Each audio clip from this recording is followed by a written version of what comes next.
accusations. She said Meghan was selfish, somebody who wasn't suitable to be a royal, and a shallow social climber. Bust-ups. And every family keeps quiet about where their skeletons are. This family hasn't. They've brought their skeletons out and they've dragged them through the streets. And an increasingly bitter feud. She owes this family respect. Just because she's suddenly a duchess doesn't mean that all of that is eroded and isn't important anymore. After the dream romance, the nightmare fallout. What's happened is a commoner has married into the royal family and it's created fireworks. I've got to say, this has probably been the biggest circus that I've ever come across. Now, with a new royal baby on the way, can Meghan and her family make up? The baby has a grandfather who he or she is in danger of never meeting, and if there's any chance of reconciliation there, I think all parties should be trying to grasp it. Hi, Mr. Thomas. Will Harry finally get to meet his father-in-law? For them not to have met each other seems quite absurd. And after all the rows, insults and embarrassments, can the Windsors ever be friends with the Markles? At the time, I know that they were kind of tearing their hair out. What on earth do we do with this family? If it's embarrassing to the British royal family, it's more embarrassing to us.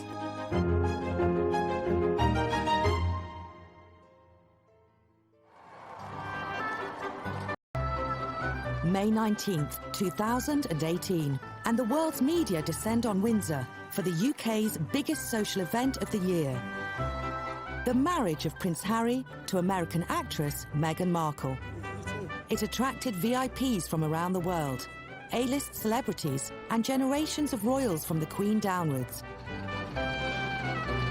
But among the 600 guests in the chapel, just one member of Meghan's family was present, her mother.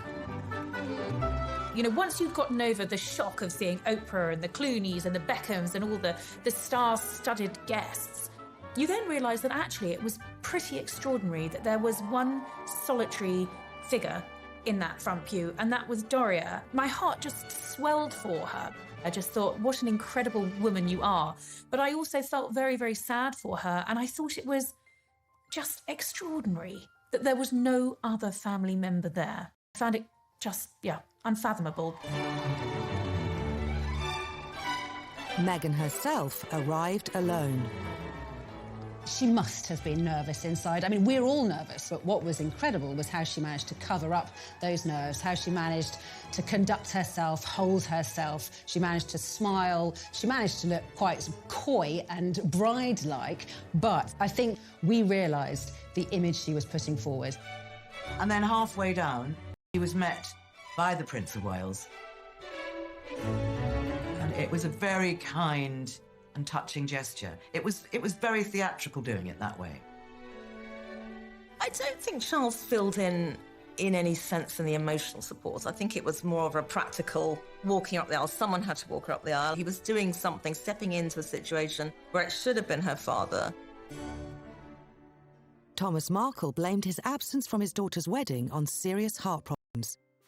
He's since recovered, but their relationship has not. I think as far as Meghan is concerned, it was unforgivable that her father wasn't at her wedding day. And I think that's probably why the relationship is as unhinged as it is now, because it really did drive a wedge. There's clearly a very, very deep rift there. This relationship is a bad one at the moment and obviously needs to be patched up. How's she feeling? This is a man who's ground down with hurt and who doesn't really know where to turn. All I can say is that I'm here, she knows it, and I've reached out to her, and I need her to reach back to me. It's a gaping wound in the marriage of Meghan and Harry, and it's a wound that I believe they should try and heal at some point in the very near future. I love her very much.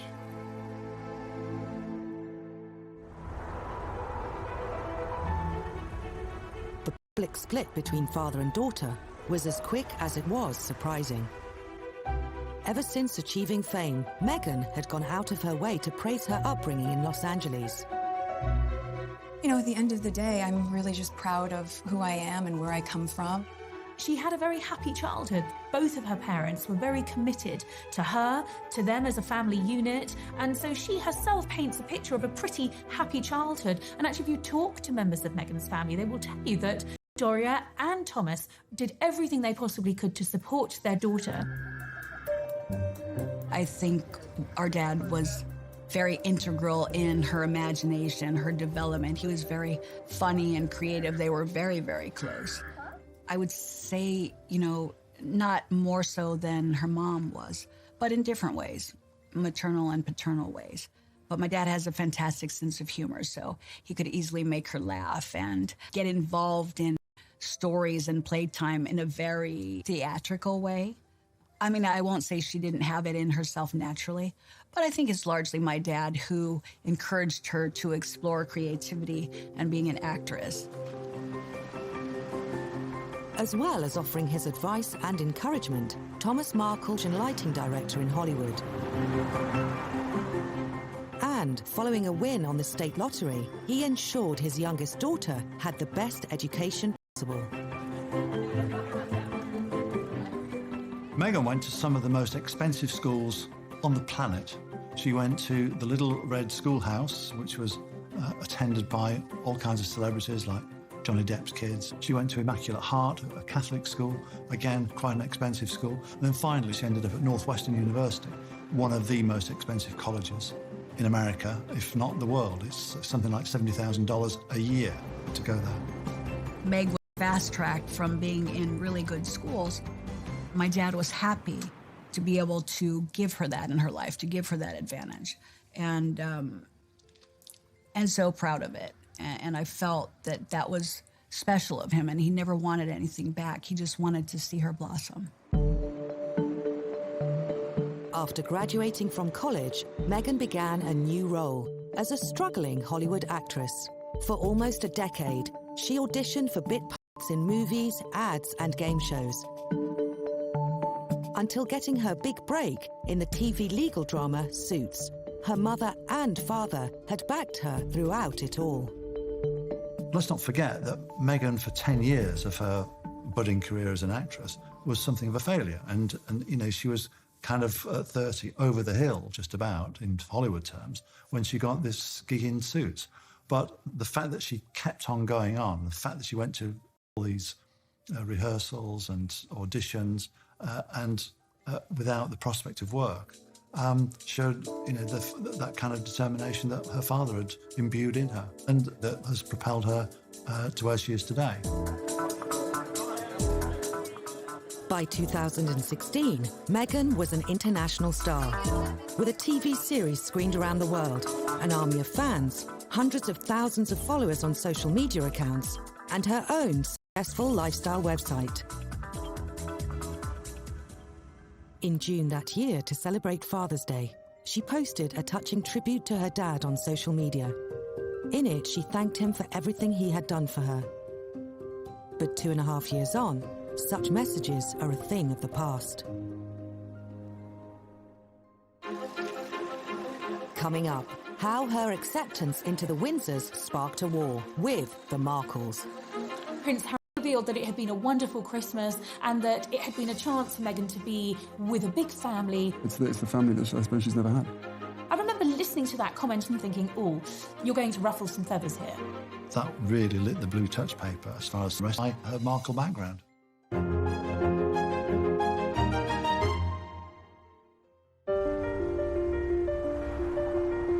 Los Angeles.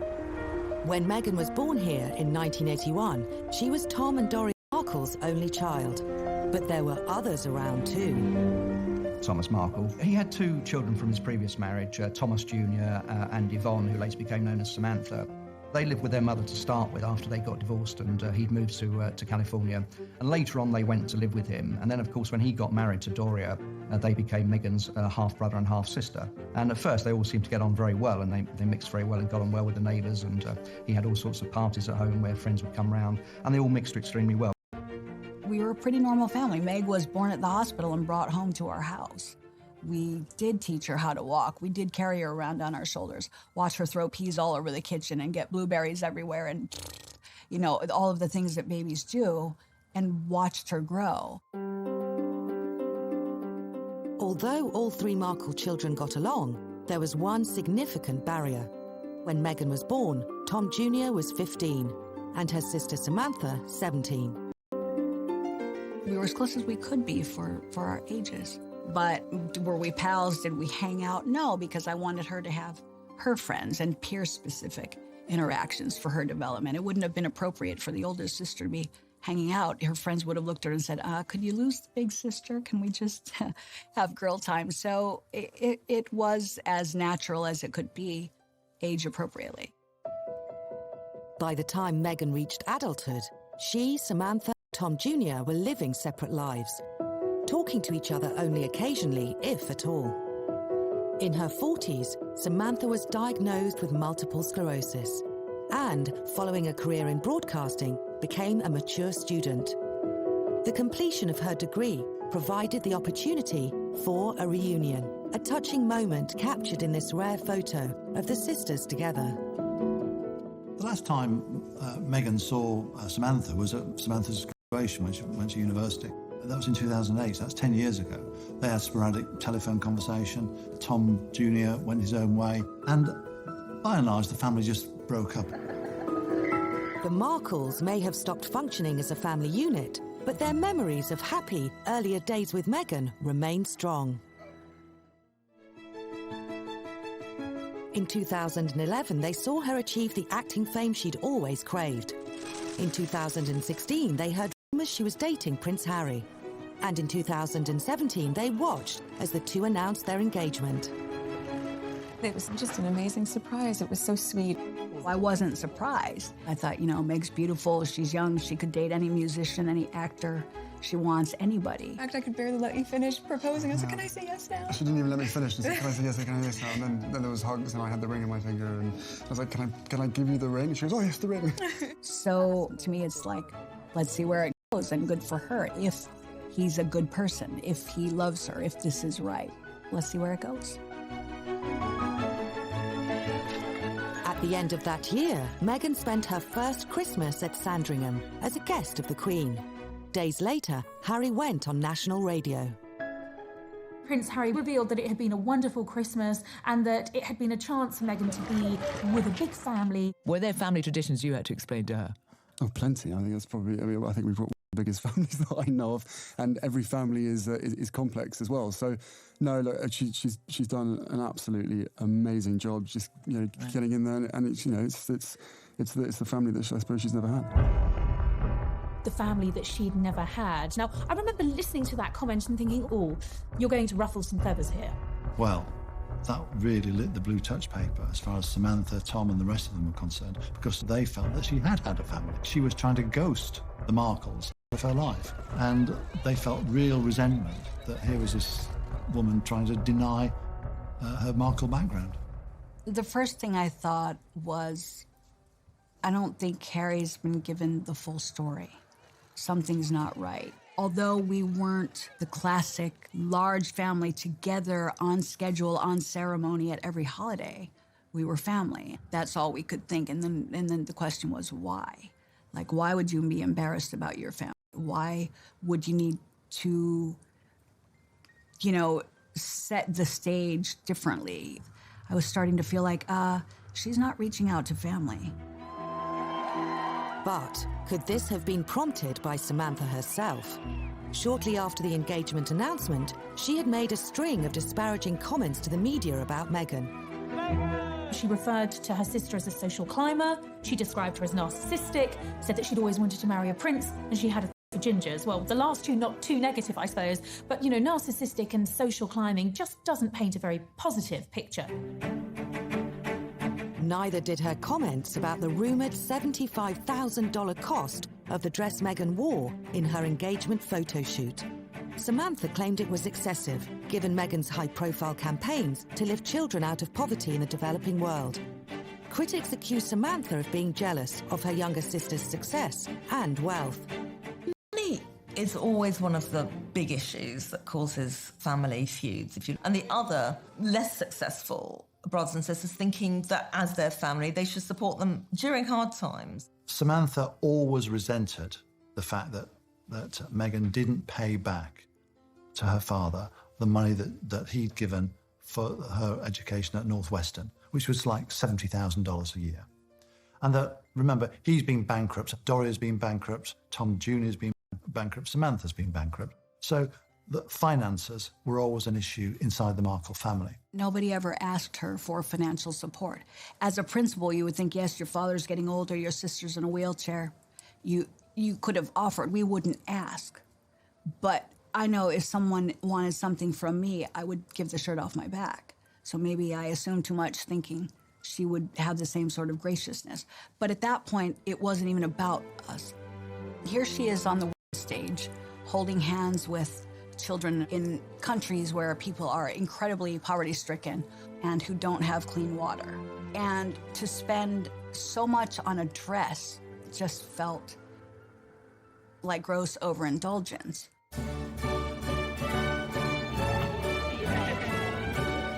In the midst of this criticism, Meghan had a wedding to plan, but the guest list was causing more family friction. It's a problem that all families face. Who is going to be invited and who is not going to be invited? And those that are not invited nearly always feel extremely hurt and annoyed. And the person that's doing the inviting says, there's no way I'm having them at my wedding. With the wedding just weeks away, Meghan and Harry still hadn't revealed their list. By April 2018, Samantha could wait no longer. On social media, she expressed how excited she was at the prospect of being invited.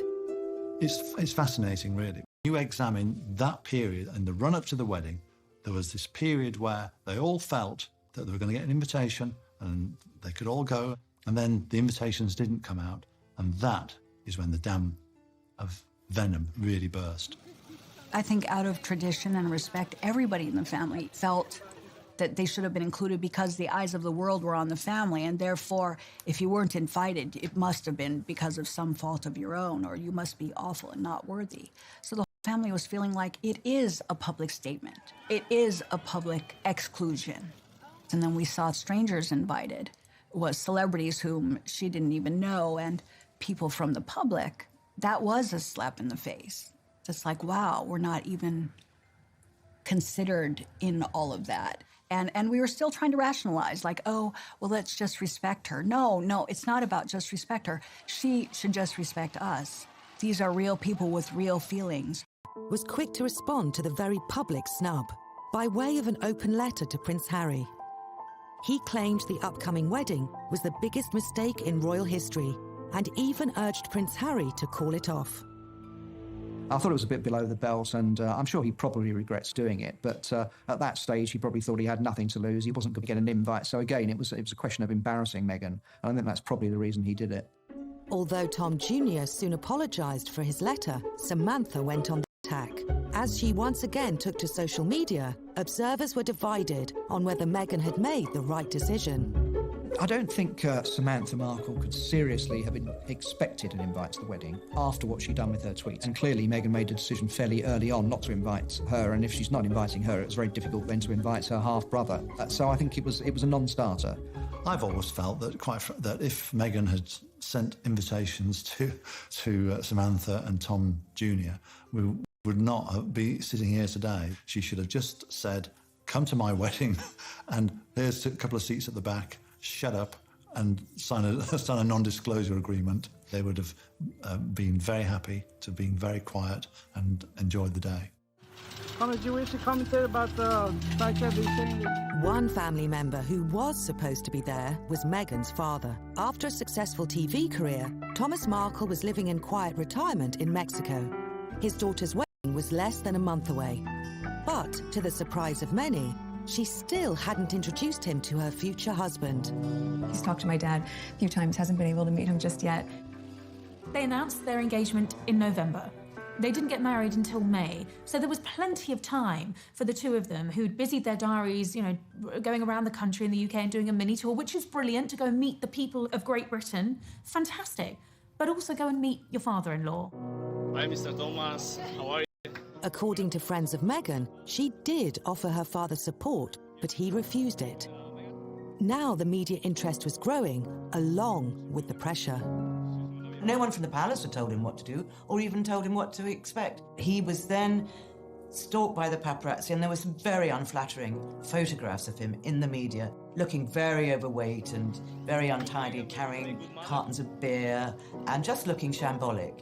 And he was very hurt by this. I mean, every time opened his door. There were camera crews there, and he didn't really know what to do. But then, photos of a smarter, better groomed Thomas Markle appeared in the press. They showed him apparently being measured up for a new suit, searching for news about the wedding on the internet, and reading a book about famous British landmarks. I'm just having a look at... Biographer for more than 20 years. It's just so obvious that all these pictures are set up. Nobody reads a book like that. And the book is beautifully positioned at a 90-degree angle so you can crystal clear see what it says, author's name, the whole lot. This is Mr. Markle in an internet cafe looking at Harry and his daughter on the internet. This computer is facing at an angle that way, but it's strategically turned this way because the photographer wants to get what's on the screen. And also, which is even more ridiculous on this, the photographer is actually in the internet cafe. This is Meghan Markle's dad being fitted for a tuxedo for Harry and Meghan's wedding, allegedly. If this picture wasn't set up, the photographer was very, very lucky, because that's the sort of picture that you would get when you go to a model and say, stand there for me and I'll take a picture. Full frontal, full direction, looking straight at the cameraman. It's just a comedy of errors, this setup of pictures. It soon emerged that the photos were staged. Thomas Markle had been working in league with a photo agency, which then reportedly sold them around the world for a six-figure sum. I mean, it was hugely embarrassing for everyone involved. The whole episode would have infuriated Prince Harry. He probably was sympathetic to Thomas, you know, on reflection. But for his father-in-law to be engaging with the paparazzo who he blamed for the death of his mother, who Harry detests, it was just the worst thing that Thomas Markle could have done. And, you know, the couple called Thomas afterwards. According to Thomas, he hung the phone up on Prince Harry because Prince Harry berated him and said if he hadn't spoken to the press, none of this would have happened. I think Harry said that was very stupid, wasn't it? And I think he felt a complete idiot, and he felt a fool, and he felt humiliated. And that was sort of the beginning of the end. Meghan's sister, Samantha, has since admitted organising the photo shoot. She says Thomas Markle received $1,500 for his cooperation and claims she wasn't motivated by money, but by a wish to improve her father's dishevelled media image. I would defend it to this day. I think what the mistake was perhaps that, the British royal family, or that Meghan and Harry would not have defended my father, Meg knowing that that's not how he is. They could have come out and said, don't beat up Thomas Markle. Don't do this to him. And Meg should have defended him. And because she didn't, I was fuming. This is not right. You have so much power in the position you're in. Speak up. Don't let him be run over by a train, like stand there and do nothing. So I thought, no, I'll take control of this. I'll make sure that he's photographed properly. And if the world doesn't like it, that's not my problem. I'm not going to let them destroy my dad. 48 hours later, Thomas Markle said he wouldn't be attending the wedding. He claimed to have suffered a heart attack and was unfit to travel. The royals only found out when it appeared on the American celebrity website, TMZ. It was like a bomb dropping. That was not the way it should have been happening at all. So I think, you know, the palace lost their grasp on the narrative. Yeah, there's no doubt that the palace, Kensington Palace, completely lost control of the situation. That's the one thing they don't like. And Prince Harry is a bit of a control freak himself, and he would have hated the fact that they did lose control, and he lost control as well. As Kensington Palace called on the media to show respect and understanding to Meghan's father, the couple were once again criticised for not visiting him. I definitely think they should have gone to see him promptly. Could they have postponed the wedding? Maybe not, but I would think that after the wedding that Meghan and Harry would have gone to the hospital at a minimal and then taken him to Buckingham Palace after he recovered. But, you know, she didn't show up. Those close to Meghan have since said that she and Harry tried to bring her father to London for the wedding, even after the staged photos were published. Once she heard about the heart attack, they say she called and texted him constantly, but he failed to respond. Thomas Markle's absence meant there would be just one member of Meghan's family at St George's Chapel, Windsor, for her fairy tale marriage to a British prince. Next, once the wedding was out of the way, how this speech reopened the family wounds. My earnings from a job on campus went directly towards my tuition. I saw that, and the first thing I thought was, oh God, what did she just say?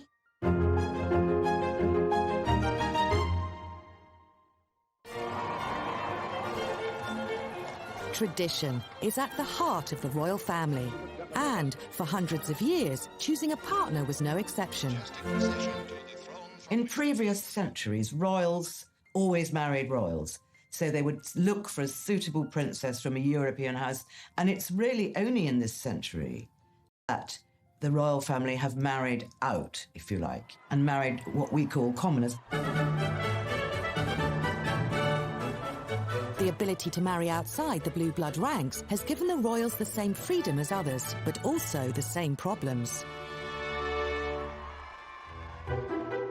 And in recent times, none have been as problematic as the Markles. According to Meghan's friends, she was not close to half-sister Samantha or half-brother Tom Jr., and neither were a part of her life before she met Harry. The problem for Meghan has been that the Markles aren't prepared to cut her loose the way that she has cut them loose. And unfortunately for Meghan, they show no signs of going away. Most focus social media posts and media interviews, often in exchange for money. Let's face it, you know, we all have to survive.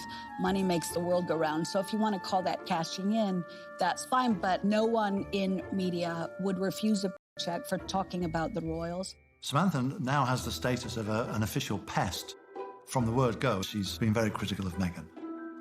Meghan's half-brother Tom Jr. has also given a string of interviews, but not all his media appearances have been by choice.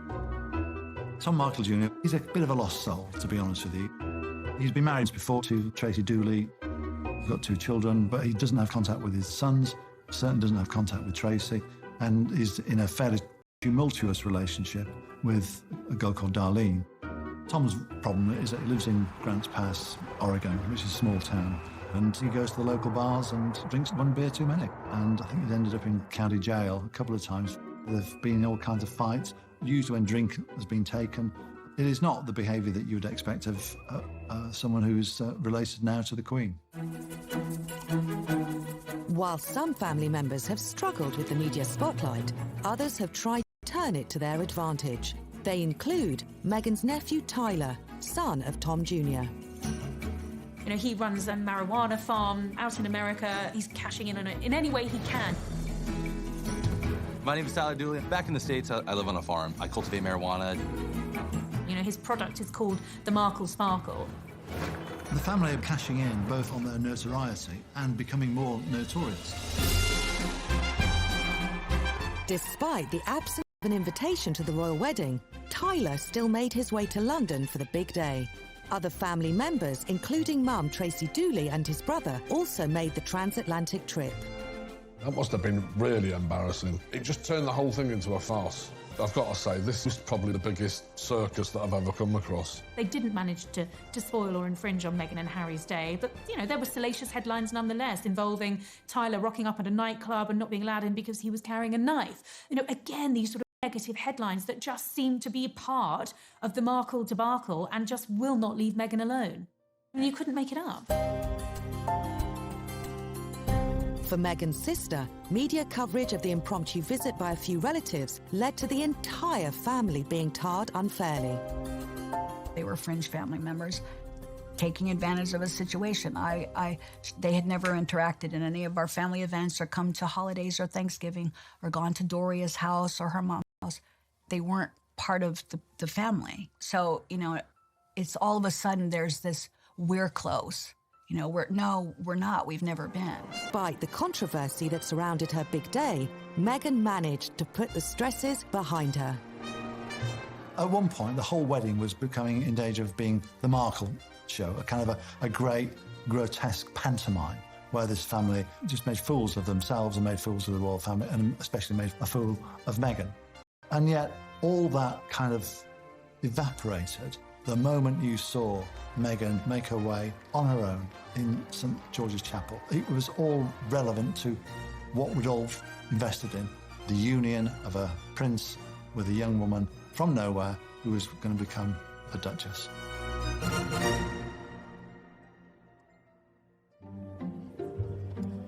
With the wedding and honeymoon over, Meghan began her new life as the Duchess of Sussex. In October 2018, she and Harry made their first official trip, a 16-day tour of Australia and the South Pacific Islands. You saw them travelling the globe, intense timetable and schedule that they were sticking to, more walkabouts that were considered a triumph as far as Meghan was concerned, showing her warmth, showing her popularity, and then, of course, the baby announcement. It went through the roof, and we had Meghan Mania Mark II. For a while at least, Meghan's family troubles seemed behind her. But then, a speech to students on the island of Fiji reignited it. As a university graduate, I know the personal feeling of pride and excitement that comes with attending university. She wrote her own speeches, and one of which was on education. And she talked about how she got grants, she'd worked herself in order to pay the fees to go to college. It was through scholarships, financial aid programs, and work study, where my earnings from a job on campus went directly towards my tuition, that I was able to attend university. Not one mention, of course, about her father, who had also stumped up a considerable amount of cash to send her to university. And without question, it was worth every effort. I saw that, and the first thing I thought was, oh my God, what did she just say? Samantha gave Meghan it with all barrels when it came to the fact that her father was not mentioned in this speech. In a series of tweets, Samantha attacked Meghan and her speech. She said any money she earned during college would have been for parties and shoes rather than tuition. I do think that Samantha Markle has got a point, but she's just so unpleasant. I don't see why she feels she's gaining ground by being so unpleasant and telling us things that possibly are true, but we don't really need to know them. The bottom line is, because you're prestigious, you can't get away with just treating people how you want. And there's nobody can tell me through university graduation. Not a check missed, his signature on all of them. Every second of the way was because of my dad. And that she knowingly, now this is, there's no senility involved. This is not a memory lapse. This was blatant disregard and disrespect and cruelty. Unbelievable. As 2018 drew to a close, relations between Meghan and her family seemed to have hit rock bottom, but they were about to deteriorate further. Coming up, Samantha responds for the first time to the letter that's plunged the Markles into fresh crisis. Broken heart? She doesn't have a heart.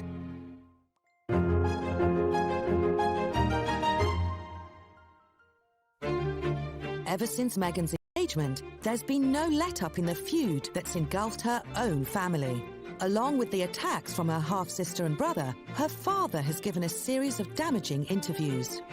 He was quite scathing about the royal family. He said they were like the Stepford Wives. He said they were like a cult. And he said they were a bit like a Monty Python sketch. And he said that the Queen would meet Donald Trump, and yet Harry wouldn't meet him. So he clearly was getting quite hurt. And he is deeply hurt. And those sort of comments, of course, come from the heart, but they're not going to help the relationship. Thomas Markle later apologised for his comments and went on TV with an emotional appeal to his daughter. What is your message to her and to Prince Harry, if they're watching? Well, I love you very much. You're my daughter, and I'd really like to hear from you. I just keep asking to respond back to me, and I haven't got any response back.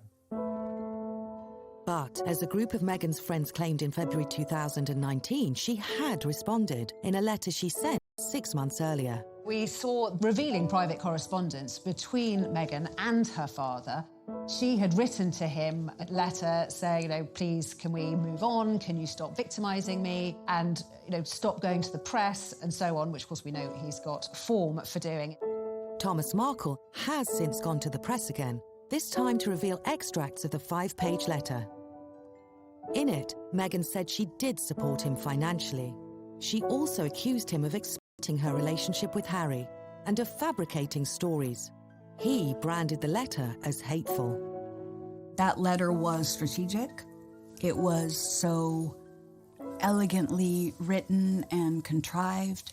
She was basically saying that, my dad had been a liar, that I was a liar. Meghan claimed that Thomas hadn't reached out to her in any way since the wedding. He has text messages on his phone galore. she was not contacting him. So it doesn't matter what her letter says. Meghan criticised Thomas for reading the tabloid stories about her and believing what she branded as lies. She claimed many of these lies were manufactured by Samantha, who she said she barely knows. There are a lifespan of pictures and experiences together, so maybe it's convenient for her that in her mind she doesn't know us because she doesn't want to, because she wants center stage as being a self-made woman. She accused her father of doing nothing as Samantha spread false stories about her. I wasn't maliciously lying. I was pointing out what the world was already seeing. I pointed out that humanitarians don't treat their father coldly. Was that a lie? No, because the world watched it happen to my dad, and the world watched her do it. Meghan's friends dispute this, saying she personifies elegance, grace, and philanthropy. She claimed her father's behavior had left her with a broken heart. She doesn't have a heart, or she would have been doing everything she could to make him comfortable and reciprocate and be loving and gracious and make sure he's comfortable in his old age. So broken heart? No, his heart's broken. She can't turn herself into the victim here. When contacted about the content of this program and the statements made by Samantha Markle, Kensington Palace declined to provide a comment. The continuing feud within Meghan's family is potentially damaging to her new one. Along with the other members of the so-called Fab Four, she's come to represent the modern face of the royals. They have an image to protect, an image guarded by one woman in particular. The Queen has seen her own fair share of scandals within her own family. So the whole situation with the Markles is not going to have her sort of turning away in disgust. But it's not the image the royal family want to have. And she realises that it does have the potential to negatively impact on the couple. And what's not to say that Thomas won't turn up at an official engagement? If that's the only way he feels he's going to be able to get through to his daughter, if he's well enough to do it, it's something he might well consider doing. And that's when it's going to cause potential embarrassment for the royal family. And the Queen will not want any more embarrassment when it comes to the Markles. With all due respect, I can't say how she sees things or whether or not she feels she should intervene, but she certainly is the matriarch of Great Britain and of the British royal family. She might want Harry to handle this on his own, being the man, and he should. Because if it's embarrassing to the British royal family, it's more embarrassing to us. If the Queen can't bring peace to the warring Markles, the arrival of Meghan and Harry's first child just might. When a family has a new baby, you want your baby to know their grandparents. So even if you are a stranger, you don't get on with your parents, that is the moment when you know that grandparent-grandchild relationship ought to be given a chance to thrive. Prince Charles has developed a close bond with his 3 grandchildren. With the 4th due in April, it'll be Meghan's decision whether to allow another grandfather into his or her life. The baby has a grandfather who he or she is in danger of never meeting. And if there's any chance of reconciliation there, I think all parties should be trying to grasp it. While family feuds are nothing new, none have been as public as this one. With the eyes of the world on her and her family, will Meghan ever be able to mend her relationship with her father? If she doesn't reach out to her father when she's had her baby, that relationship will never be repaired, will never resume. Under a sensible scenario, Meghan would have her first child, and at some point her father would come and see the baby, see Meghan, and for the first time meet Harry, and then go on his merry way back to Mexico. That's the sensible solution, but as we've discussed, there's nothing sensible about the House of Markle when it meets the House of Windsor.